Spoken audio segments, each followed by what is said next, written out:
নবীজির বয়স যখন 7 বছর মতান্তরে 25 বছর এমন সময় বাইতুল্লাহ শরীফের গায়ে হজর আসওয়াদ নামক একটা কালো পাথর আছে। এই কালো পাথরটা লাগানোর জন্য মক্কার জমিনে বিশাল এক গন্ডগোল বেঁধে গিয়েছে। যত বড় বড় লিডার ছিল সব লিডাররা এই পাথরটা বাইতুল্লাহর গায়ে লাগাইতে চাই। একটা পাথরও যদি সবাই লাগাতে চাই, বলুন তো দেখি গন্ডগোল ফিতনা ফাসাদের সম্ভাবনা আছে না না? নবীজি যখন ছোট্ট মানুষ, মক্কার অবস্থা তখন এরকম গন্ডগোল এক ফিতনা ফাসাদে ভরপুর অবস্থা। আল্লাহর হাবিব সাল্লাল্লাহু আলাইহি ওয়াসাল্লাম তার শরীর থেকে চাদর মুবারক খুলে মাথাপির উপরে বিছিয়ে দিলেন। আর যত বড় বড় লিডার নেতা ছিল সবগুলোকে চাদরের কোনায় কোনায় ধরার জন্য আহ্বান করলেন। আল্লাহর হাবিব তার জান্নাতি হাত দিয়া হজর আসওয়াদ পাথরকে জায়গা মতন রেখে দিলেন, জায়গা মতন লাগায় দিলেন। যেই নবী ছোট্ট বেলার থেকেই গন্ডগোল মিটায়, এখন সেই নবীর উম্মতের দিকে তাকায় দেখেন, দল্লিন আর জল্লিন, জোরে আমিন আর ধীরে আমিন, বুকে হাত না নাভিতে হাত, এই নিয়ে বর্তমানে আমাদের সমাজে মারামারি আছে না নাই? নবীর মতে মত তাকেই বলে নবীর উম্মত। যার মত নবীর সঙ্গে মিলবে না সেটা নবীজির পরিপূর্ণ উম্মত হতে পারে। নবীজি গন্ডগোল লাগাতে এসেছেন না মিটাতে এসেছেন?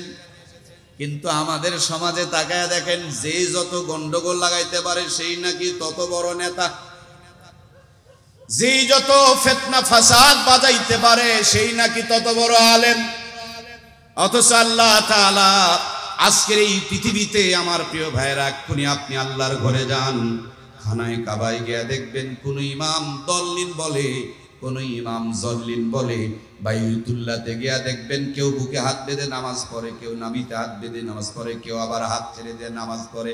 আল্লাহর ঘরে যদি বুকে হাত বেঁধে নামাজ হয়, নাভিতে হাত বেঁধে নামাজ আয় হয়, আর হাত ছেড়ে দিয়ে নামাজ হয়, এই নিয়ে যারা বাংলাদেশে মারামারি আর গুদাগুদি সৃষ্টি করে বেড়ায়, বুঝতে হবে এটা ছাগলের 3 নম্বর বাচ্চা। তার মানে আসল দুধের গোটা খুঁজে পায় নাই, এটাকে একবার ঢিস মারে, ওইটাকে একবার ঢিস মারে। তার মানে কোরআন সুন্নাহর সঠিক রাস্তা এখনো পর্যন্ত বুঝে নাই। কথা বলুন ঠিক কিনা? হিন্দু, বৌদ্ধ, খ্রিস্টান, হিন্দুদের ধর্ম একটা, বৌদ্ধদের ধর্ম আর একটা, খ্রিস্টান ধর্ম আর একটা, 3 ধর্মের লোক এক জায়গা হইয়া মিছিল করে, মিটিং করে, অফিস করে, আন্দোলন করে। 3 ধর্মের লোক যদি এক জায়গায় হইতে পারে, কিসের দল্লিন আর কিসের জল্লিন, কিসের জোরে আমিন আর কিসের ধীরে আমিন, কিসের আওয়ামী লীগ আর কিসের বিএনপি, কিসের জামাত আর কিসের জাতীয় পার্টি, সব ভেঙে চুরমার করে দিয়া মুসলমানকে এক প্ল্যাটফর্মে এসে বাতিলের মোকাবিলা করার জন্য দাঁড়াতে হবে। কথা বলেন ঠিক কিনা? আমরা ফিতনা ফাসাদ আর মারামারি, পিটাপিটি, গাতাগাতি, গুদাগুদি নিয়ে ব্যস্ত রয়েছি। গ্রামীণ ব্যাংক, ঠেঙ্গামারা, আশা, সবুজ সংঘ, মা বোনগুলোকে সুন্দর করে সুদ ঘুষের টাকা নিয়ে, বন্ধক নিয়ে কিস্তির এক ব্যবসা চালু করে দিয়েছে। কথা বলুন ঠিক কিনা? আমরা মারামারি, পিটাপিটি, কাটাকাটি, ফাটাফাটি নিয়ে ব্যস্ত হয়ে পড়েছি। আমাদের সন্তানদের হাত থেকে কোরআনুল কারীমকে সরায়া দিয়া, হাতের মধ্য থেকে আমার ভাইয়েরা কোরআনুল কারীমের শিক্ষা থেকে দূরে সরায়া দিয়া, আগদুম বাগদুম, হাট্টিম হাট্টিম, ঘোড়ার ডিমের ভাইরাস ভিতরে ঢুকায়া দিয়া, রাস্তার পাশে কুকুরের মতন প্রসাব করায় ছাড়তেছে। মুসলমানের ঘরে এখন আর কোরআনের তেলাওয়াত নাই, মুসলমানের ঘরে আর 5 ওয়াক্ত নামাজ এখন হয় না। হিন্দুরা মন্দির থেকে উলু উলু ধ্বনি দেয়, আর আমার মা বোনেরা সোফা সেটে বসে বসে যেই হাতে তসবিহ ছিল, তসবির পরিবর্তে রিমোট টিপতেছে। হিন্দুরা মন্দির থেকে উলু উলু ধ্বনি দিচ্ছে, আর আমাদের ঘর থেকে সমানে সাপ্লাই হচ্ছে। কথা বলেন ঠিক কিনা?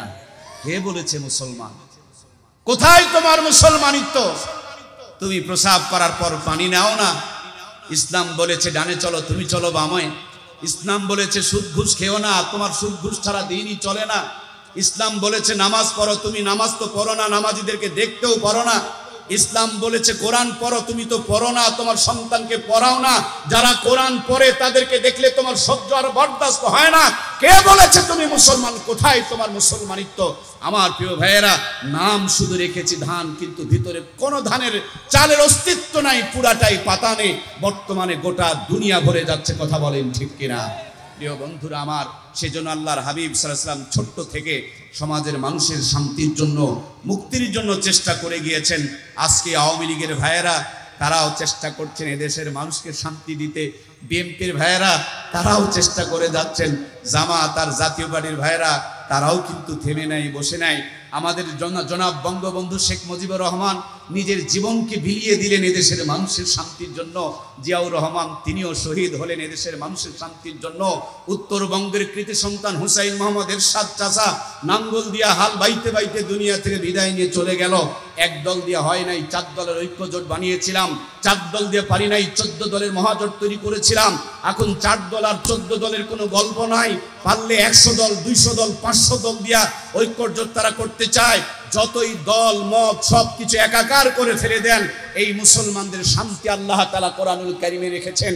কোরআন দিয়া যদি জীবন পরিচালিত করতে পারি, রান্নাঘর থেকে নিয়ে বঙ্গভবন পর্যন্ত যদি চালাতে পারি, বাংলাদেশ দেখতে দেখতে 50 বছর পাড়ি দিলাম, শান্তি প্রতিষ্ঠিত করতে পারি নাই।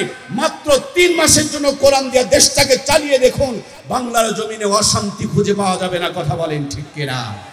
আমার প্রিয় ভাইয়েরা, আপনারা জানেন গত কয়েকদিন আগে দুর্নীতি দমন কমিশনে যিনি বড় একজন অফিসার, তিনার উপরে আবার দুর্নীতি দমন কমিশনের মামলা হয়ে গেছে। পুলিশের দুর্নীতি ধরার জন্য র্যাবের দুর্নীতি ধরার জন্য আরো নতুন কিছু, তার দুর্নীতি ধরার জন্য দুর্নীতি দমন কমিশন। এখন এরাও তো দুর্নীতি করতেছে। সুতরাং এই সমস্ত ভয় দিয়া মানুষের ভিতর থেকে দুর্নীতি বন্ধ করা যাবে না। মানুষের ভিতর থেকে দুর্নীতি বন্ধ করার জন্য কোরআনুল কারীমের শিক্ষা দিয়া আল্লাহর ভয়কে যদি ঢুকিয়ে দিতে পারি, বাংলার জমিনে দুর্নীতি খুঁজে পাওয়া যাবে না। কথা বলুন ঠিক কিনা?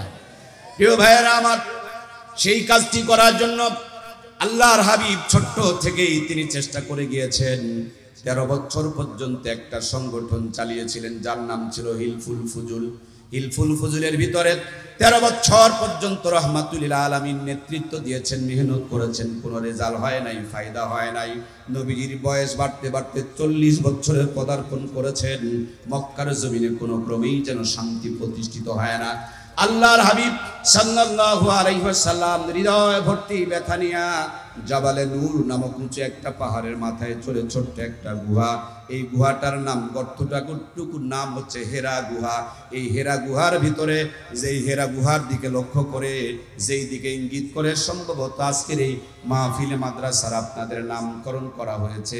আমার প্রিয় ভাইয়েরা, ওই জাবালে নূরে হেরা গুহার ভিতরে রহমাতুল লিল আলামিন একাকী বসে বসে নিরিবিলি নির্জন পরিবেশে ধ্যান করছেন, গবেষণা করছেন, রিসার্চ করছেন, ফিকির করছেন কি করে মক্কার মানুষ সহ গোটা দুনিয়ার মানুষকে একটা শান্তির পথ দেখানো যায়।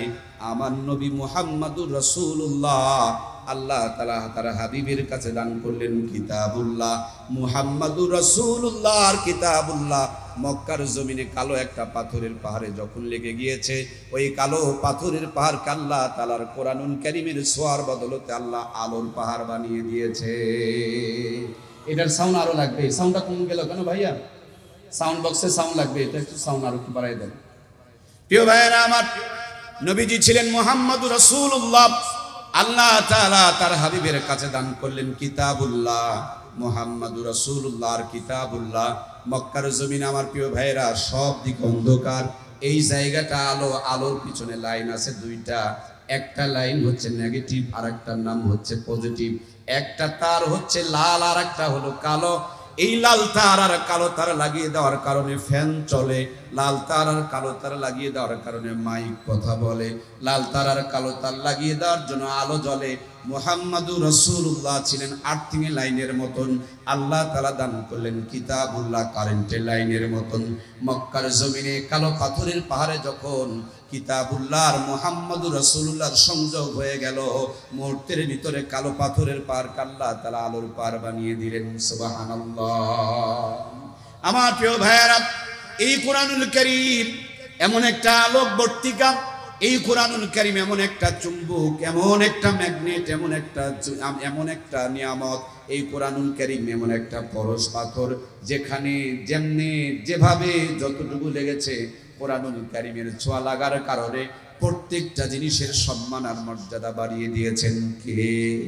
কোরআনুল কারীমকে আল্লাহ তাআলা আরশে আজিমে রেখেছিলেন ফি লাউহিম মাহফুজ। আরশে আজিমে রাখার কারণে আরশে আজিমের মর্যাদা বেড়ে গেল। কোরআনুল কারীমকে একজন ফেরেশতা নিয়ে আসলেন, মুআল্লিমুল মালাইকা, ফেরেশতাদের মধ্যে তিনি সর্দার হয়ে গেল। কোরআনুল কারীম একটি পাথরের পাহাড়ে নাজিল হলো, জাবালে নূর, আলোর পাহাড় হয়ে গেল, পাথরের পাহাড়ের সম্মান বেড়ে গেল। কোরআনুল কারীম একটি মুবারক মাসে নাজিল হলো, রমজান মাসকে আল্লাহ তাআলা 11 মাসের সর্দার বানিয়ে দিলেন। এই কোরআনুল কারীম এক মুবারক রাত্রে নাজিল হলো, লাইলাতুল কদরি খায়রুম মিন আলফি শাহর। কোরআনুল কারীম নাজিল হওয়ার কারণে এই এক রাতের মর্যাদাকে আল্লাহ তাআলা 1000 রাতের চাইতে দামি বানিয়ে দিলেন। এই কোরআনুল কারীম আসার আগে আমার ভাইয়েরা, হযরত ওমর আল্লাহর হাবিবের গর্দান কাটার জন্য ছুটে চলে যায়। কোরআনুল কারীম যখন সিনার মধ্যে পেয়ে গিয়েছেন, ওমর আর আগেকার মতন কাফের নাই। রাদিয়াল্লাহু তাআলা আনহু ওয়া রাদু আন। আল্লাহ খুশি, আল্লাহর হাবিবও খুশি, আমাদেরও খুশি হয়ে তাদের জন্য দোয়া করা ওয়াজিব হয়ে যায়। কোরআনুল কারীম যেখানে যেমনে যেভাবে যতটুকু লেগেছে প্রত্যেকটা জিনিসের সম্মান আর মর্যাদাকে আল্লাহ তাআলা বাড়িয়ে দিয়েছে। কিন্তু দুর্ভাগ্যজনক হলো সত্য, দিন যতই যায় আমাদের সাথে, আমাদের কাছে কোরআনুল কারীমের সম্পর্ক কমতেছে, মোবাইলের সম্পর্ক বাড়তেছে, শান্তির পরিবর্তে অশান্তির আগুন জ্বলে উঠতেছে, ঠিক কিনা? এই কোরআনুল কারীম আজ থেকে 50 বছর আগে এই পীরগঞ্জ, ঠাকুরগাঁ, এই সমস্ত এলাকায় যখন প্রত্যেকটা ভাঙা ঘরে, কুড়া ঘরে, বেড়া ঘরে মূর্খ নানি দাদির কণ্ঠ থেকে শোনা যেত কি শান্তি, কি সুখ, আর কি শান্তির বাতাস বইতো। ভাঙা ঘরে মাসকালার ডালের তেলানি হতো, এক বাড়িতে তেলানি করতো, গোটা গ্রাম গন্ধ ছড়িয়ে পড়তো। কথা বলেন ঠিক কিনা? আজ থেকে মাত্র 50 বছর আগে আপনার আমার মূর্খ নানি আর দাদিরা, আমার প্রিয় ভাইয়েরা, একদিন যদি আতপ চালের বিরিয়ানি রান্না করেছে, খাওয়ার পর 2 দিন পর্যন্ত হাত থেকে সুগন্ধ বের হয়েছে। কথা বলেন ঠিক কিনা? এই তো মাত্র 50 বছর আগে 5 টাকা 10 টাকা শেয়ার ইলিশের মাছ কিনে নিয়ে হেঁটে হেঁটে নানু আর দাদুরা বাড়িতে গিয়েছেন। পুকুরের ঘোলা পানি দিয়া মূর্খ নানি আর দাদিরা কোনো মতন ধুয়ে নিয়ে এসে খেরের চুলায় বসে, লবণ থাকলে তেল নাই, তেল থাকলে আবার ঝাল দেওয়ার কথা মনে নাই, কোনো মতন রান্না করেছে। একদিন যদি ইলিশ মাছ আর পান্তা ভাত খাওয়া হয়েছে, কম করে হলো 3 দিন পর্যন্ত, 2 দিন পর্যন্ত হাত থেকে সুগন্ধ বের হয়েছে। সেই মূর্খ নানি দাদিদের নাতনিদেরকে আইএ পাস করিয়েছি আমরা, বিএ পাস করিয়েছি আমরা, এমএ পাস করিয়েছি আমরা, নরমাল চুলা ভেঙে দিয়ে গ্যাসের চুলা আমদানি করেছি আমরা, সাধারণ মশলা বাতিল করে রাঁধুনি গুঁড়া মশলা ব্যবহার করছি আমরা। আমার প্রিয় ভাইয়েরা, কত উন্নতি করেছি, ভাঙা ঘর 3 তালা বানিয়েছি, নানি দাদিদের নাতনিদেরকে এমএ পাস করিয়েছি, নরমাল চুলা ছেড়ে দিয়ে গ্যাসের চুলা আমদানি করেছি, সাধারণ মশলার পরিবর্তে রাঁধুনি গুঁড়া মশলা ব্যবহার করতেছি। রান্নার পর খাবার সময় নাকে নিয়ে চেক করতে হয় ইলিশ না সিলভার কাপ। কথা বলেন ঠিক কিনা? একটাই মাত্র কারণ, তাদের হাত কখনো হারামের সাথে জড়িত হতো না। তাদের মুখ দিয়া তারা, আমরা যত মিথ্যা কথা বলি তারা তত মিথ্যা কথা বলতেই জানতো না। আমরা যেই পরিমাণ হারাম কামাই করি তারা হারামের ধারে কাছেও যেত না। এই জন্য অল্পের ভিতরে বেশি স্বাদ, রহমত আর বরকত দান করেছেন কে? প্রিয় ভাইয়েরা আমার, ভুলে গেলে চলবে না। আপনার আমার মূর্খ নানি আর দাদির বিয়ে হয়েছে, 500 টাকা পণ দিয়ে বিয়ে হয়েছে। সেই নরমূর্খ নানি দাদির পেটে 12টা 18টা 15টা সন্তান জন্ম নিয়েছে। একজন নানি দাদিকেও কসাইখানা নিয়ে পেট চিরে বাচ্চা বের করা দরকার পড়ে। এখন তো ডিজিটাল জামানা, ছোট্ট থাকতে নাকি মেয়েদের বিয়ে দেওয়া হবে না, 18 বছর আগে বিয়ে দেওয়া যাবে না, অথচ 12 বছর 14 বছরে আকাম কুকামের প্রেম প্রীতি করে সর্বনাশ করতেছে। কথা বলেন ঠিক কিনা? প্রেম প্রীতির জন্য আইন নাই, বিয়ে করার জন্য আইন হয়ে যায়। বৈধ তরিকায় লাগিয়েছি তালা, আর হারামের দরজাটা আমরা রেখে দিয়েছি খোলা। এজন্য বাংলার জমিনে দিনের দিন হারামজাদার সংখ্যা বেড়ে চলেছে। কথা বলুন ঠিক কিনা? সম্মানিত প্রিয় ভাইয়েরা আমার, ছোট্ট নানি দাদির বিয়ে হয়েছে, হাফ প্যান্ট পরা নানি দাদির পেটে 12টা 18টা সন্তান জন্ম নিয়েছে। একজন নানি দাদিকেও কসাইখানা নিয়ে পেট ছিঁড়ে বাচ্চা বের করার দরকার পড়ে নাই। সব কটা সন্তানকে বুকের দুধ খাওয়ায় লালন পালন করেছে। কোটার দুধ তো ছিলই না, গাভীর দুধের দরকার পড়তো না। আপনাদের জানা রয়েছে, সন্তানের দুধ খেয়ে শেষ করতে পারতো না, এই জন্য বুকের মধ্যে এক্সট্রা করে কাপড় ব্যবহার করতে হতো। এখন তো ডিজিটাল জামানা, 18 বছর আগে বিয়ে দেওয়া যাবে না, বিয়ের পর পর বাচ্চাও নেওয়া হবে না। 25 বছর 30 বছরে বাচ্চা নিতে চায়, আগের থেকে দিনাজপুর অথবা আপনাদের ঠাকুরগাঁর কোনো একটা ভালো গাইনি ডাক্তারের সাথে যোগাযোগ শুরু করে দেয়। যেমনি পেটে বাচ্চা এসেছে, ইসিজি, এক্সরে, আলট্রাসাউন্ড শুরু হয়ে গেল। কায়দায় না বেকায়দায়, শুকনাতে আছে না নরমালে আছে, ভিটামিন আছে না নাই, ক্যালসিয়াম আছে না নাই, আয়রন আছে না নাই, জিঙ্ক আছে না নাই, হাজার তরিকার পদ্ধতি চালায়, কিন্তু নামাজটা পড়ে না, কোরআনের তেলাওয়াত করে না, সত্যর পথে চলে না, পেটের ভুঁড়িটা ঢেকে রাখে না। এজন্য 80% বর্তমানের আমাদের ভাবিদের, খালাদের, ফুবিদের, চাচিদের খবর নিয়ে দেখেন, কষায়খানা নিয়ে পেট চিরে চিরে বাচ্চা বের করতে হয়। কথা বলেন ঠিক কিনা? ওরা মূর্খ। ছোট্টতে বিয়ে হয়েছে, 100% নর্মাল ডেলিভারি করেছে, আর আমরা 30 বছরে বাচ্চা নিতে চাই, তারপরও পেট চিরা ছাড়া বাচ্চা বের হওয়ার উপায়। ওদের সন্তান দুধ খেয়ে শেষ করতে পারত না, আর আমাদের সন্তানেরা বুকের দুধই পায় না, কোটার দুধ খাওয়ায়, গাভীর দুধ খাওয়ায়। আমার প্রিয় ভাইয়েরা, বলতে গেলে মনে কষ্ট পাবেন আপনারা। এই আপনাদের মাঝে মাঝে পীরগঞ্জ শহরে দেখবেন মেস্টে গিয়া খাবারের দোকানে দোকানে রেড অ্যালার্ট দেয়। যদি দেখে খাবার ঢাকার পরিবর্তে ফাঁকা, দোকানদারের মধ্যে হাতের মধ্যে হ্যাংক্যাপ লাগায়া ধরে নিয়ে যায়, চালান করে দেয়, জরিমানা দিয়ে দেয়। বেটা খাবার ঢাকা রেখে রাখো নাই কেন? এই খাবারের মশা পড়বে, মাছি পড়বে, বদনজর পড়বে, ধুলাবালি পড়বে, এই খাবার খেলে দেশের মানুষ অসুস্থ হয়ে যাবে। আমি চিন্তা করি, সর্বনাশ, বুড়ো মানুষের খাবারগুলো দোকানে দোকানে যত্ন করে ঢাকা। দয়ার আল্লাহ দয়া করে মা বোনের বুকে, আমাদের বাবুদের জন্য, বেবিদের জন্য, সোনামণিদের জন্য, বাচ্চাদের জন্য, আমাদের কলিজার টুকরা সন্তানদের জন্য মায়ের বুকে রিজার্ভ করে যে খাবার দিয়ে দিলেন, আমাদের খাবার ঢাকা, আর বাচ্চাদের খাবারগুলোকে দেখবেন তারা বুকের মধ্যে রেখে দিয়েছেন ফাঁকা। মানে ওড়না আছে, ঢাকে নাই, গলায় ল্যাপটায় লাগছে, আছে না নাই? যে যত দেখাইতে পারে সেই নাকি তত ভদ্র। এই জন্য দেখা দেখির প্রতিযোগিতা চলে। আমার প্রিয় ভাইয়েরা, বড়দের খাবারগুলো ঢাকা, আর ছোট্টদের খাবারগুলো বুকের মধ্যে রেখে দিয়েছি আমরা ফাঁকা। এই জন্য ছোট্ট থেকেই আমাদের বাচ্চাগুলো, আমাদের বেবিগুলো, আমাদের বাবুগুলো ছোট্ট থেকেই রোগার সোগা হয়ে জন্ম নিচ্ছে। কথা বলেন ঠিক কিনা?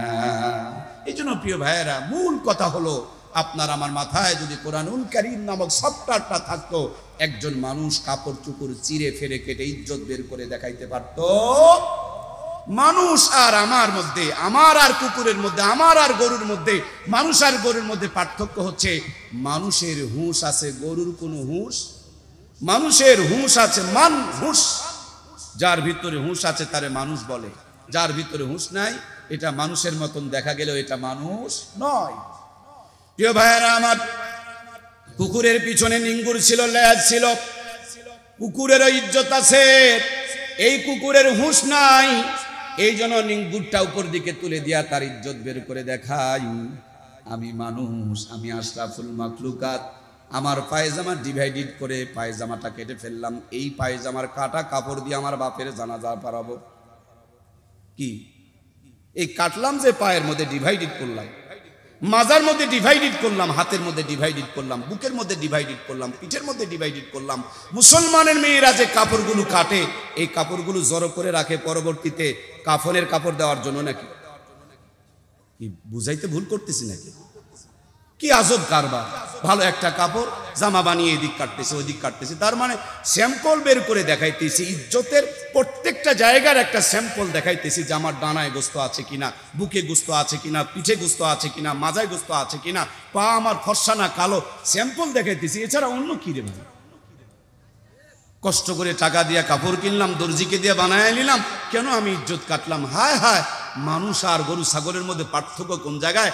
আরে সিরা কাপড় কিনে দোকানে আমাদের যুবক ভাইয়েরা কোন পায়জামার কত জায়গা সিরা ফাড়া, শরীরের অংশ বের করা, এই কাপড়গুলো ফাটা কাপড়, সিরা কাপড়, এগুলো দোকানে এখন কিনা বেচা হয়। মানুষ পশুকেও হার মানিয়ে ফেলবে। এরা বলে শিক্ষিত, এরা বলে ভদ্র, এরা বলে আপডেট, এরা বলে ডিজিটাল। তোমরা যদি বর্তমানে ডিজিটাল হও, তাহলে কুকুর তো আগের থেকে ডিজিটাল রে ভাই, ও তো আগের থেকে জন্ম থেকে দেখায়। কথা মনে হয় বোঝেন নাই? আমার প্রিয় ভাইয়েরা, মাথায় সব আছে, কোরআনুল কারীমের সফটওয়্যার নাই। এই জন্য নিজের ইজ্জত বের করে মুসলমানের সন্তান দেখায়, আছে না নাই? প্রিয় ভাইয়েরা আমার, খুব ভালো করে দিল দিয়ে কথাগুলো বোঝার চেষ্টা করবেন।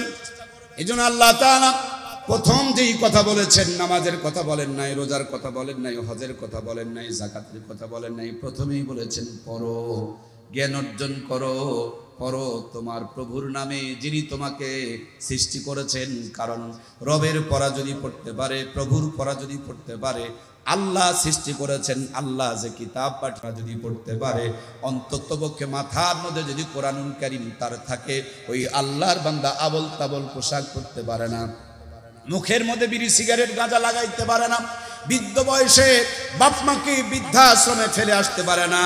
ওই সন্তান যদি কোনোদিন এমপি হয়, মন্ত্রী হয়, ডাক্তার হয়, মিনিস্টার হয়, সন্তান কোনোদিন সুদ ঘুষ হতে পারে না। এই জন্য প্রিয় ভাইয়ের আমার, জাতিকে রক্ষা করতে হলে জাতির ভিতরে কোরআনুল কারীম দিতেই হবে। আমাদের সন্তানগুলো যখন জন্ম নেয়, জন্মের পর সন্তানকে 6টা টিকা দেওয়া লাগে। আপনাদের কি জানা আছে? কয়টা টিকা ভাই? 6টা টিকা দিতে হয়। 6টা টিকা দেওয়ার পর ছেলের জ্বর হয়, মেয়ের জ্বর হয়, নাতির জ্বর হয়, তারপর আমরা 6টা টিকা দেই। কেন 6টা টিকা দেই? 6টা টিকা যদি আগে দেওয়া যায়, মৃত্যুর আগ পর্যন্ত 6টা রোগ আর আমার সন্তানকে হবে না। আপনার সন্তানকে রোগ থেকে বাঁচানোর জন্য 6টা টিকা দিলেন, কিন্তু আপনার সন্তান যেন নাস্তিক না হয়, বেঈমান না হয়, মুরতাদ না হয়, সেজন্য সন্তানকে কোরআনুল কারীম শিখাতে হবে। আপনার সন্তানকে দুনিয়া থেকে রোগ থেকে বাঁচানোর জন্য টিকা দিলেন, জাহান্নাম থেকে বাঁচানোর জন্য কোরআনুল কারীমের শিক্ষা দেওয়ার দরকার আছে না? না, এই তো কিছুদিন আগে করোনা ভাইরাস এসেছে, সবাই টিকা দিয়েছি, সার্টিফিকেট যত্ন করে রেখে দিয়েছি, আমার ডোজ কমপ্লিট করা আছে, আমি বুস্টার ডোজ পর্যন্ত দিয়েছি। তার মানে আমি রোগ প্রতিরোধ ক্ষমতা বাড়িয়েছি। আমি এই জাতিকে রোগ মুক্ত রাখার জন্য যে পদক্ষেপ সরকার নিয়েছেন, সেই পদক্ষেপ গ্রহণ করেছি, আওতার ভিতরে রয়েছে। আমার প্রিয় ভাইয়েরা, করোনা থেকে বাঁচার জন্য রোগ প্রতিরোধ ক্ষমতা বানালেন টিকার মাধ্যম দিয়া, জাহান্নাম থেকে বাঁচার জন্য, নাস্তিকদের ভাইরাস থেকে বাঁচার জন্য, ষড়যন্ত্র থেকে বাঁচানোর জন্য, চক্রান্ত থেকে বাঁচানোর জন্য কোরআনুল কারীমের শিক্ষা দিতে হবে। এই শিক্ষা কিন্তু শতকরা 80% মুসলমানের সন্তানকে আমরা দেওয়াতে পারি কোন মতন দায় সারা। স্কুলগুলোতে, কলেজগুলোতে, ভার্সিটিগুলোতে 4 সাবজেক্ট বানিয়েছে ইসলামিক শিক্ষা। এদের যদি পেটের মধ্যে চোরে সারাদিন যদি লাফানো হয়, অনেক ডিগ্রি পাস মানুষ পাওয়া যাবে, শুদ্ধ করে কালিমাও পড়তে পারে, এরকম অনেক পাওয়া যাবে।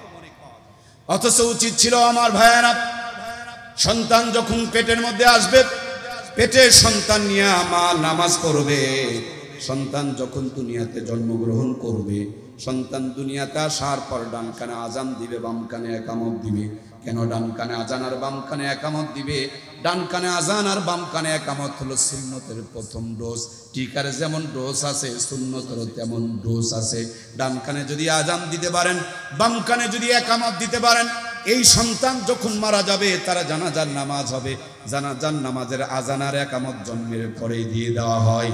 এখন আমাদের বাচ্চাগুলো হাসপাতালে সিজার করে বের করা হয়, সেখানে আজান একামতের তেমন কোনো পরিবেশ নাই।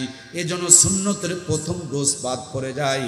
এই সন্তানরা নাস্তিকেরা সন্তানদেরকে যা শিখায়, ওদের কানের মধ্যে যে সুন্নতের ডোজ নাই, ওই নাস্তিকের কথা মতো মুসলমানের সন্তান দাঁড়িয়ার টুপিওয়ালাগুলোকে মারার জন্য রাস্তার মধ্যে ঘুরে বেড়ায়, আছে না? না, ওই যে ডান কানে আজান বাম কানে একামত হয় নাই, সুন্নতের প্রথম ডোজ সে পায় নাই। যদি ডান কানে আজান আর বাম কানে একামত হতো, আল্লাহর বান্দা জিন্দেগিতে কোনোদিন আলেমদের বিরুদ্ধে, কোরআনের বিরুদ্ধে, ইসলামের বিরুদ্ধে তাকে খুঁজে পাওয়া যেত? মুসলমানের সন্তান কি করে কোরআনের বিরুদ্ধে যায়, ভাবতেই বড় অবাক লাগে। মুসলমানের সন্তান দাড়ির বিরুদ্ধে কখনোই বলতে পারে না, মুসলমানের সন্তান টুপির বিরুদ্ধে যেতেই পারে না, মাদ্রাসার বিপক্ষে যেতে পারে না, কোরআনের বিপক্ষে যেতে পারে না। কিন্তু যাচ্ছে কেন? ডান কানে আজান হয় নাই, বাম কানে একামত হয় নাই। আমার প্রাণপ্রিয় ভাইয়েরা, এরপরে দ্বিতীয় ডোজ হলো, সন্তান যখন খেতে শিখবে। নবী আলাইহিস সালামের জামানায় ছোট্ট বাচ্চারা যখন ভূমিষ্ঠ হতো, জন্মগ্রহণ করত, সাহাবায়ে কেরাম রাদিয়াল্লাহু তাআলা আনহু এই বাচ্চাদেরকে রহমাতুল লিল আলামিনের কাছে নিয়ে যেতেন। আল্লাহর হাবিব জান্নাতি জবান দিয়া আজওয়া খেজুর চাবায়া চাবায়া তাদের মুখের মধ্যে উঠায়া দিতেন। আজকে নবী নাই, নবীর উত্তরসূরি উলামায়ে কেরাম আছে। আপনার সন্তান যখন খেতে শিখবে, কোনো একজন হক্কানি আল্লাহওয়ালার কাছে আপনার সন্তানকে আপনি নিয়ে যাবেন।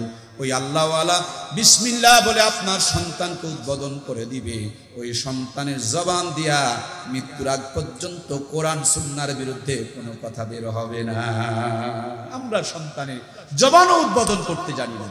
প্রিয় ভাইয়েরা আমার, এই সন্তান যখন বড় হবে, সন্তান এখন লেখাপড়া করবে, আপনার স্বপ্ন আপনার ছেলেকে আপনি প্রধানমন্ত্রী বানাবেন, আপনার স্বপ্ন থাকতে পারে আপনার সন্তানকে আপনি রাষ্ট্রপতি বানাবেন, আপনার স্বপ্ন আপনার সন্তানকে দেশের বড় একজন ডাক্তার বানাবেন, ইঞ্জিনিয়ার বানাবেন, আপনি বানাতে পারেন। কিন্তু খেয়াল রাখতে হবে, আগে ডাক্তার নয়, আগে মাস্টার নয়, আগে ইঞ্জিনিয়ার নয়, আগে কোরআনুল কারীমের ফারমায় ঢুকাইয়া ইমানদার বানাতে হয়। কথা কি বোঝা যাচ্ছে? মাইকটা মোটেও ভালো হয় নাই, অলরেডি আমার কণ্ঠ শুকিয়ে গেছে, ডেবে গেছে, হারিয়ে গেছে। আমার প্রিয় ভাইরা, এভাবে তো আর কথা বলা যায় না। মেসি বর্তমানে পৃথিবীর শ্রেষ্ঠ একজন খেলোয়াড়, ওকে যদি ধানের জমিনে ফুটবল খেলতে লাগায় দেন ভালোই পারবে। কি পারবে তো নাকি? ঘন ঘন যদি আল হয় আরো ভালো পারবে নাকি? ফিল্ড লাগবে। কথাগুলো পৌঁছানোর জন্য সুন্দর একটা মাধ্যম মাইক লাগবে। এখন আমি যদি ঠেলে ঠেলে পাঠাইয়া দেই, কথাগুলো আর ঢুকেই যদি না যায়, কতটুকু আর শরীরে তুলাবে? বলের মধ্যে যদি খের ঢুকাইয়া দেন, এই খেরওয়ালা বল দিয়ে তো ভালোই খেলা যায় নাকি বলেন? আমার প্রিয় ভাইরা, সেরকমটা হচ্ছে বর্তমানে। তারপরও আমাদেরকে কথা বলতে হবে, ওনার ক্ষমতা নাই, সঠিক অপারেটর না, উনি বোঝে না এগুলো। ওনাকে যত বলবেন আস্তে আরো খারাপ করবে উনি। আমার প্রিয় ভাইরা, আসুন আমরা আলোচনা করছিলাম আমাদের সন্তানকে ডাক্তার মাস্টার ইঞ্জিনিয়ার বানাবো। ডাক্তার মাস্টার ইঞ্জিনিয়ার বানানোর আগেই ইমানদার বানাবো। ইমানদার বানানোর জন্য বন্ধুরা আমার খুব খেয়াল করে দেখেন, আমরা যে মাটির উপরে বসে আছি, এই মাটি দিয়া রাস্তায় যদি দেন মাটি ধুলা হয়ে যাবে, পানিতে দিলে কাদা হয়ে যাবে। কিন্তু এই মাটিকে সুন্দর করে খামিরা বানায়া ইটের একটা ফার্মায় ঢুকায়া রোদে কয়েকদিন শুকায়া ইটের ভাটায় দিয়ে যদি পুরানো হয়, মাটি আর তখন মাটি থাকে না। মাটির নাম কি হয় ভাই? দয়া করে আমাকে একটু উত্তর দেন, কি হয়? এই ইট নামক মাটি, এটাও কিন্তু আসলেই মাটি, পুরানোর পর হয়েছে ইট। এই ইট নামক মাটি ভাটার থেকে বের করে যদি পানিতে দেওয়া হয়, গলে যায় না শক্ত হয়? একই মাটি, আগে দিলে গলে যায়, আগে দিলে ধুলা হয়, আর ভাটার থেকে বের করার পর পানিতে দিলে আরো শক্ত হয়। আমার কলিজার টুকরা প্রাণের ভাইয়েরা, ডাক্তার বানাবেন, মাস্টার বানাবেন, ইঞ্জিনিয়ার বানাবেন, কিন্তু খেয়াল রাখতে হবে, আগেই ডাক্তার নয়, আগেই মাস্টার নয়, আগেই ইঞ্জিনিয়ার নয়, আগে রাস্তা নয়, আগে ব্রিজ নয়, আগে ইট বানাতে হয়। ইট বানাতে হয়, ইট বানানোর পর যার দরকার ব্রিজ বানাও, যার দরকার রাস্তা বানাও, যার দরকার বিল্ডিং বানাও। ভাইও ডাক্তার বানাও, মাস্টার বানাও, রাজনীতিবিদ বানাও, কিন্তু সবার আগে ইমানদার বানাও, ইমানদার বানাও, ইমানদার বানাও। ইমানদার বানানোর পর যখন ডাক্তার বানাবে, ইমানদার ডাক্তার হাসপাতাল ফাঁকি দিয়া প্রাইভেট ক্লিনিকের ভিতরে 500 টাকা ভিজিটের বিনিময় চাকরির পরিবর্তে আমার ভাইয়েরা বাটপারি করবে না। ইমানদার যদি মাস্টার হয়, দেখবেন আমাদের স্যারেরা স্কুলে পড়ায়, বাচ্চা স্কুলে পড়ে পাস করতে পারে না, ওই বাচ্চায় যখন সকালবেলা বাড়ির কোনাতে, প্রত্যেকটা প্রায় স্যারের বাড়ির কোনাতে প্রাইভেট সেন্টার আছে, কোচিং সেন্টার আছে না নাই? পীরগঞ্জে নাই? পীরগঞ্জে নাই? স্যারেরা মাপ চেয়ে নিলাম, আমাকে দোষ দিবেন না। স্যার আপনি বেতন খান, আপনার মাথায় মাল আছে, সরকার আপনাকে চাকরি দিয়েছে, স্কুলে আছেন আপনি 6 ঘন্টা, স্কুলে পড়ে আপনার ছেলে পাস করে না, আধা ঘন্টা আপনার ঘরের কোনায় কি যে মন্ত্র শিখাইয়া দিলেন, ছেলেটা পাস করলো, তার মানে আপনি যে বেতনটা খেয়েছেন, দায়িত্ব পালন করেন নাই, ওই বেতন কিন্তু আপনার 16 আনা হালাল হয়। এটা স্যার না, এটাও বাটপার। আমার দেশে অনেক ইঞ্জিনিয়ার আছে, রাস্তার মধ্যে যখন কাজ হয় রড বিক্রি করে রডের পরিবর্তে বাঁশ ঢুকায়।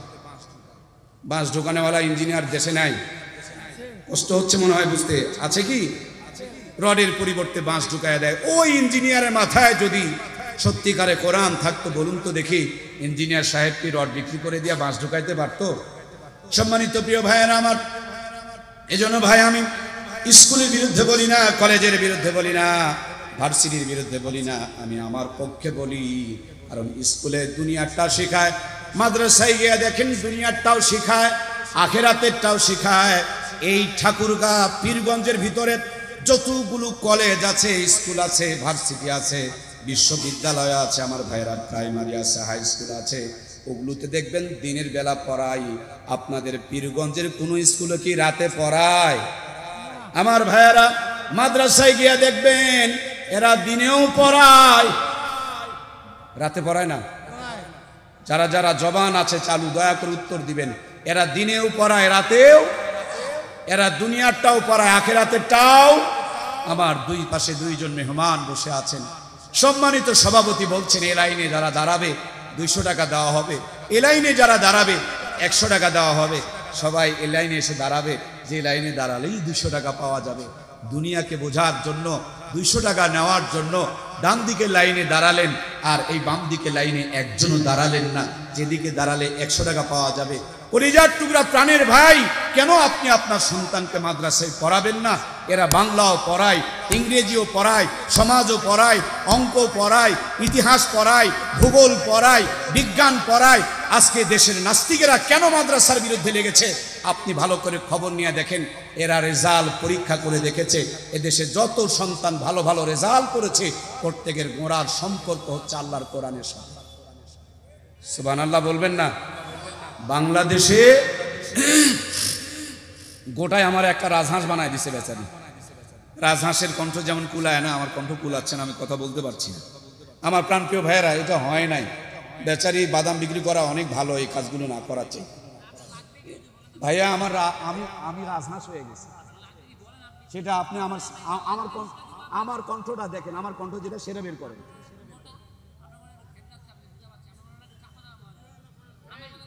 ক্যাশ ক্যাশ করতেছে, তোমার কণ্ঠ টেনে নিচ্ছে ময়না।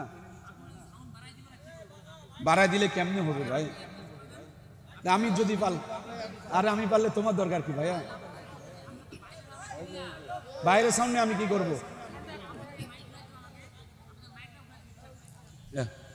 আচ্ছা, আমি জানি যে ওনাকে যত বলবো তত আরো বিপদ কাছে আসবে। আলহামদুলিল্লাহ, কষ্ট হচ্ছে আপনাদের, আমার কষ্ট হলেও কিছু কথা আমাকে বলতে হবে। আলহামদুলিল্লাহ আমার প্রিয় ভাইয়েরা, তাহলে আমি আপনাদের সামনে যে কথাগুলো বলছিলাম, আমরা স্কুলের বিরুদ্ধে নয়, কলেজের বিরুদ্ধে নয়, ডাক্তার মাস্টার ইঞ্জিনিয়ারের বিরুদ্ধে নয়। এক্ষুনি যদি আমি অসুস্থ হই, হাসপাতালে গেলে আমার কি চিকিৎসার দরকার আছে না নাই? আর একজন হুজুর করবে না ডাক্তার করবে? তাহলে আমার ডাক্তার দরকার আছে, কিন্তু মূল কথা ডাক্তারকে আগে ইমানদার বানানোর দরকার আছে না নাই? তাহলে আগে ইমানদারটা বানায় নাও, এরপরে ডাক্তার বানাও। ছেলে আমার ইমানদার ডাক্তার, ছেলে আমার ইমানদার মাস্টার, ছেলে আমার ইমানদার ইঞ্জিনিয়ার, ছেলে আমার ইমানদার এমপি, ছেলে আমার ইমানদার মন্ত্রী, ছেলে আমার ইমানদার রাজনীতিবিদ। বাংলাদেশের প্রত্যেকটা চেয়ারে যদি ইমানদার সেটআপ হয়ে যায়, এ দেশের দুর্নীতি আর খুঁজে পাওয়া যাবে। এই জন্য প্রিয় ভাইয়ের আমার, সন্তানগুলোকে ইমানদার বানাতে হবে। আর ইমানদার বানানোর জন্য এই যে কোরআনের প্রতিষ্ঠান আলহেরা মাদ্রাসা বলেন, যত মাদ্রাসা আছে, প্রত্যেকটা মাদ্রাসাতে এখন যত্ন সহকারে বাংলা, ইংরেজি, অঙ্ক পড়ানো হয়। এই জন্য প্রিয় ভাইয়েরা, আমরা আমাদের সন্তানগুলোকে আগে কোরআনের শিক্ষা, দ্বীনি শিক্ষা, নুরানি শিক্ষা, কোরআনী শিক্ষা, দরকারি শিক্ষা, এই শিক্ষাটা যদি করাইতে পারি, বন্ধুরা আমার খুব খেয়াল করে দেখবেন, চুলার মধ্যে আমরা যেখানে ভাত রান্না করি বাড়িতে, চুলার মধ্যে সারা জীবনে আগুন জ্বলে, চুলার মাটি পানিতে ফেলে দিলে গলে যায়, কিন্তু ইটের ভাটায় মাত্র কয়েকদিন আগুন জ্বলে, ইটের ভাটার থেকে বের করে সাগরে ফেলে দিলেও আর গলে যায় না। তার মানে আপনার ছেলেকে বাড়িতে পড়ালে হবে না, আপনার ছেলেকে একটা গুন্ডির মধ্যে, ফার্মার মধ্যে, নিয়মের মধ্যে, সিস্টেমের ভিতরে ঢুকায়া এই সন্তানকে কোরআনের সুন্দরভাবে সঠিক শিক্ষা যদি দিয়ে দিতে পারি, সন্তান আমার দুনিয়াতেও শান্তিতে থাকবে, আখিরাতেও শান্তিতে থাকবে। এই জন্য মাদ্রাসাগুলো দরকার আছে না না? আমরা মনে করেছি আমাদের ছেলে মেয়েগুলোকে যদি আমরা মাদ্রাসায় পড়াই, তাহলে আমাদের সন্তানরা ভাত পাবে না। সত্যিকারে তাকায় দেখেন, বাংলার জমিনে আলেমরা যেই পরিমাণ শান্তিতে আছে, সুখে আছে, আলেমদেরকে চাইতে সুখী বাংলার জমিনে একজনকেও খুঁজে পাওয়া যাবে? গোস্তর কেজি যখন 200 টাকা ছিল, তখনও ইমামকে কেনা লাগে নাই।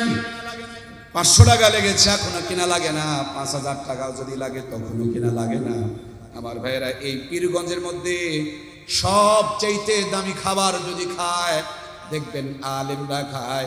সবচাইতে বেশি যদি কেউ ঘুমায়, দেখবেন আলেমরাই ঘুমায়। সবচাইতে বেশি বাচ্চা যদি পাওয়া যায়, সন্তান, কি বুঝতেছেন না মনে হয়? বেশি সন্তান যদি পাওয়া যায়, আলেমদের চাইতে কি বেশি সন্তান কাউরা আছে নাকি ভাই? খেয়াল করে দেখুন প্রিয় ভাইয়ের আমার, এই পীরগঞ্জের ভিতর থেকে দুটি মানুষ খুঁজে বের করুন। একজন মানুষ হবে হালাল খোর, সেটা রিক্সা চালক হোক, ভ্যান চালক হোক, যেই হোক না কেন, ইমাম হোক আর মুয়াজ্জিম হোক, শর্ত হলো লোকটাকে হালাল খোর হতে হবে। আর একজন মানুষকে আপনি খুঁজে বের করবেন, সেই লোকটা যদি হারাম খোর হয়, যত বড় হারাম খোর তত বোঝা সহজ। কিছুদিন আগে বিশ্বকাপের খেলা হলো, আমরা বিভিন্ন বড় বড় স্কুলের মাঠে প্রজেক্টরের মধ্যে লাগায়া দিয়া খেলাধুলাগুলো দেখেছি। এক একজন এক এক পক্ষ নিয়েছি। হালাল খোরের ঘরের মধ্যে একটা সিসি ক্যামেরা লাগাও, হারাম খোরের ঘরের মধ্যে আর একটা সিসি ক্যামেরা লাগাও। দুই ঘরের মধ্যে ক্যামেরা লাগায়া দুনিয়ার মধ্যে নগদে তামাশা দেখো। ইমাম সাহেব হালাল কামাই করে, রিক্সাওয়ালা হালাল কামাই করে, রিক্সা চালায়, ভ্যান চালায়, সারা রাত নাক ডেকে ঘুমায়। জিন্দগিতে একটা ঘুমের গড়িও দরকার হয় না, কথা বলুন ঠিক কিনা? আর যে সমস্ত ভাইয়েরা হারাম কামাই করে, দেখবেন অল্প দিনেই তার ঘুম হারিয়ে যায়। একই রাত্রে মাঝে মাঝে দুইটাও পর্যন্ত ঘুমের গড়ি বসানো লাগে, কথা বলেন ঠিক কিনা? যে সমস্ত ভাইয়েরা হালাল কামাই করে, জমিনে কোদাল চটায়, জমিনে গিয়া কাজ করে, মাঠের মধ্যে ঘাম ঝরায় হালাল টাকা কামাই করে, আলু ভর্তা দিয়া যদি তার সামনে দেওয়া হয়, চোখের পলকে 3 প্লেট তুলে ফেলে দিবে। আর হারাম খোরের খবর নিয়ে দেখো, মাত্র 2টা নুট রুটি, তাও খাসির কলিজা দিয়া সামনে হাজির করা হয়েছে, পেটে যেন ঢুকতেই চায় না। বুড়া আঙ্গুল দিয়া চাপ দিয়া পেটের মধ্যে ঢুকায়, তারপরও হজম হতে চায় না। গ্যাসের গড়ির এবার সার্জেল ঢুকায়া পেটের গুতাগুতি মিটানো লাগে, কথা বলুন ঠিক কিনা? হালাল আর হারামের নগদেই দুনিয়ার ভিতরে শাস্তি চলতেছে। জান্নাত আর জাহান্নাম তো পরের ফয়সালা। দুনিয়াতেই হালাল খোর আর হারাম খোরের ঘরে সিসি ক্যামেরা লাগাই দিয়ে দেখেন, হালাল খোরের ঘরে স্বামী স্ত্রী একে অপরকে বুকে জড়িয়ে ধরে ঘুমায়, একে অপরের ভিতরে চার্জ বিনিময় করতেছে।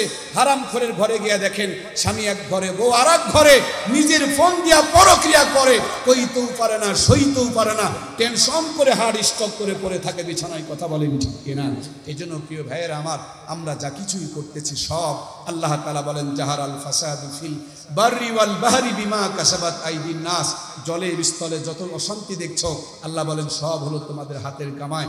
50 বছর আগে নানু আর দাদুরা অসুস্থ হয়েছে, গাছের থেকে নিমের পাতা পেরে নিয়ে 2 গ্লাস বসিয়ে দিয়েছে, 150 বছর টনটনা। সুবহানাল্লাহ বলবেন না? এখন আমরা উন্নতি করেছি, ওনারা 150 বছর ছিল বেঁচে, আমরা 300 বছর বাঁচি। কি গো, ওনারা বেঁচে ছিলেন 150 বছর, আমরা উন্নতি করে কি 300 বছর বাঁচি? তো উন্নতি খালি একদিকে করলে তো হবে না, ওদিকেও তো করা লাগবে। এজন্য প্রিয় ভাইয়ার আমার, ওনাদের উন্নতি ছিল হালালের পথে, ওনাদের উন্নতি ছিল সত্যের পথে, ওনাদের উন্নতি ছিল কোরআন আর সুন্নাতের পথে। এখন আমাদের উন্নতি হয়ে গেছে মোবাইলের পথে, কম্পিউটারের পথে, মিথ্যার পথে, চগলখড়ির পথে, 2 নম্বরের পথে, অশান্তির পথে, একে অপরের হক মারামারির পথে, একে অপরের স্বার্থকে ধ্বংস করে দেওয়া যায় কেমনি সেই পথে। এই জন্য প্রিয় ভাইয়েরা, তাদের ভাঙা ঘরের মধ্যেও শান্তি ছিল, আমাদের বিল্ডিং ঘরের মধ্যে বর্তমানে শান্তি খুঁজে পাওয়া যায় না। ওই নানি দাদির পেটের থেকে 18টার সন্তান নর্মাল ডেলিভারি করতে পারতো, আমাদের পেটের থেকে শিক্ষিত আমাদের খালা আর চাচিদের পেটের থেকে 1 থেকে 2টা বাচ্চা, তারপরে নর্মাল তাদের পেট থেকে ডেলিভারি তারা করতে পারছে না। একমাত্র কারণ আল্লাহ মানুষ সৃষ্টি করেছেন, মানুষের শান্তি সুখের জন্য কোরআনুল কারীমের বিধান দিয়েছেন, প্র্যাকটিক্যাল করে আল্লাহর হাবিবকে দিয়ে দেখিয়ে দিয়েছেন। আমরা কোরআন সুন্নাহ যত মেনে চলবো, আমাদের দুনিয়া আখিরাতে ততটা পরিমাণ শান্তি দান করবেন কে? এই জন্য প্রিয় ভাইয়েরা, আসুন, সারমর্ম কথা হলো, আমাদের সন্তানগুলোকে যদি সুখী বানাতে চায়, আমাদের জীবনকে যদি সুখী বানাতে চায়, আমাদেরকে কোরআন সুন্নাহ ভিত্তিক জীবন গঠন করতে হবে। আজকের এই মহতিয়া মাহফিলের সম্মানিত প্রধান অতিথি আমাদের সম্মানিত এমপি সাহেব মহোদয়, তিনি আমাদের সামনে উপস্থিত হয়েছেন, তিনি আমাদের সামনে কথা বলে দোয়া চাইবেন। তার আগে আমরা এই মাদ্রাসার উদ্যোগে, যে মাদ্রাসার পক্ষ থেকে এই মাহফিলের আয়োজন করা হয়েছে, মাদ্রাসাগুলো আপনাদের সাহায্য সহযোগিতা নিয়ে চলে। অবশ্যই এটা প্রাইভেট একটা প্রতিষ্ঠান, কিন্তু এর ফাঁক দিয়েও অনেক এতিম, দুঃখী, অসহায় বাচ্চা কাচ্চাগুলো থাকে, যাদের বই কেনার টাকা থাকে না, যাদের পোশাক কেনার টাকা থাকে না, যারা নিয়মিত বেতন দিতে পারে না, যাদের দুমুঠ খাবারের ব্যবস্থা হয় না। আমরা যারা সমর্থবান ব্যক্তি, একটু করে হাত ঝাড়া দিলে ইনশাআল্লাহ প্রতিষ্ঠানটা অনেক সুন্দর চলবে। ধান কাটার পর, পিটার পর, গোলাতে তোলার আগে পাতানগুলো আলাদা হয়ে যায়। আমরা এতক্ষণ পর্যন্ত বক্তৃতার মধ্যে ছিলাম, মোনাজাতের পূর্বক্ষণে যদি চলে যায় এটা সুন্দর হলো না, এটা পাতানের মতন পরিচয় হলো। এজন্য প্রিয় ভাইয়েরা, একসাথে আমরা মোনাজাত করে বিদায় নিব, কেউ আমরা উঠবো না এই মুহূর্তটা। যার যতটুকু সামর্থ্য আছে, শহর এলাকা, ব্যবসা বাণিজ্যের মধ্যে অনেকেরই বরকত কমে গেছে, ব্যবসা বাণিজ্যের মধ্যে অনেকের প্রশান্তি হারিয়ে গিয়েছে, অনেক কষ্ট করছেন, কামাই করছেন, কিন্তু কোনোভাবেই যেন প্রশান্তিতে থাকতে পারছেন না। এর জন্য আল্লাহর হাবিব বলেছেন, as-সাদকা তুরাদ্দুল বালা, দান সদকা করলে আল্লাহ তাআলা বালা মুসিবতগুলো দূর করে দেয়। বেশি বেশি করে আমরা দান সদকা করব। আমাদের মুরব্বীরা গাছে যদি একটা কদু ধরতো, মুরগি একটা ডিম পারতো, মা প্রথমে মাদ্রাসা মসজিদে দিত, ওই খাবারের মধ্যে রহমত আর বরকত বিরাজ করতো। আমরা যেন এই দেওয়া থোয়া ভুলে গিয়েছি, দান সদকা যেন আমাদের মাঝ থেকে হারিয়ে গিয়েছে। এই জন্য যতই খাচ্ছি পেটের ভুঁড়ি বড় হচ্ছে, শরীরের মধ্যে যেন হাত পা শুলা হয়ে যাচ্ছে, সরু হয়ে যাচ্ছে, অসুস্থ হয়ে যাচ্ছে। যে খাবার খেয়ে তাগড়া হওয়ার কথা, সুস্থ হওয়ার কথা, সে খাবার খেয়ে যেন আমরা পঙ্গু হয়ে যাচ্ছি, অসুস্থ হয়ে যাচ্ছি। কারণ হলো ব্রয়লার মুরগি কিনবেন, নারী ভুঁড়ি বাদ দিয়ে আপনাকে খেতে হবে। নারী ভুঁড়ি খাওয়া যাবে না, যদি আপনার টাকা দিয়ে কিনেছেন, এটা আপনার জন্য হালাল না। আমরা যা কামাই করি সব আমাদের না। এই কামাইয়ের মধ্যে মাদ্রাসার হক আছে, মসজিদের হক আছে, এতিমের হক আছে, অসুস্থ মানুষদের, আমাদের আত্মীয় স্বজনদের হক আছে। এই জন্য প্রিয় ভাইয়েরা, সামর্থ্য অনুযায়ী সকলে সহযোগিতা করব। আল্লাহ আমাদের প্রত্যেককে বেশি বেশি করে দান সদকা করার তৌফিক দান করুক, সবাই করি আমিন। যাদের কামাই রোজগারে বরকত হয় না, একটু বেশি করে দান করবেন। কারণ টিউবওয়েলে যদি পানি না থাকে, এমনি চাপলে হয় না, আগে ঢালা লাগে, তারপরে তোলা লাগে। যে দেয় সে পায়, যে দেয় না সে পায় না। 1-10 আমরা দাতা হাতেম তায়ের নাম শুনেছি। তিনি অনেক দান করতেন। এক পথিককে, এক ভিক্ষুককে মানুষজন তার কাছে নিয়ে গেলেন আর বললেন, রাস্তায় চাওয়া লাগবে না, ওনার কাছে যাও, উনি তোমাকে অনেক কিছু দিবে। দাতা হাতেম তাই প্রথমে 2টা হাত বাড়াইয়া বললেন, আমি তো আপনাকে দেব, কিন্তু আপনি আগে কিছু আমাকে দেন। ফকিরের কাছে দেওয়ার মতন কিছুই নাই। ঝোলার মধ্যে হাত ঢুকায়া 1 চিমটি চাল তুলে দাতা হাতেম তায়ের হাতে দিয়েছে। উনি গুনতেছেন, গুনে গুনে দেখেন 10টা চাল। হাতেম তাই তিনারা বললেন, আপনি বালিতে চলে যান, আমি যা দিব আপনি বহন করতে পারবেন না। আপনার ঠিকানা দিয়ে যান, আগামী সকালে আপনার বাড়িতে আমার পক্ষ থেকে হাদিয়া তোফা চলে যাবে। সকাল হলো, 10টা উট বোঝায় করে ভর্তি করে হাদিয়া তোফা তার বাড়িতে চলে গেল। ভিক্ষুক চিন্তা করলো, আমাকে 10টা উট ভর্তি হাদিয়া তোফা দিলেন, 11টা দিলেন না কেন, 9টা দিলেন না কেন? আমি যে চালগুলো দিয়েছিলাম, গুনে গুনে তিনি দেখছিলেন 1টা 2টা করে 10টা দেখেছিলেন, 10টা পেয়েছিলেন। এই জন্য 10টা উট ভর্তি হাদিয়া পাঠিয়েছেন। আমি যদি সবগুলো দিয়ে দিতাম, হাজার হাজার দিতে পারতাম, তাহলে হাজার হাজার উট ভর্তি হাদিয়া আমার কাছে চলে আসতো। সুতরাং বন্ধুরা আমার, দাতারা দাতা, মহান দাতা রব আপনাকে আমাকে সব দিয়েছেন।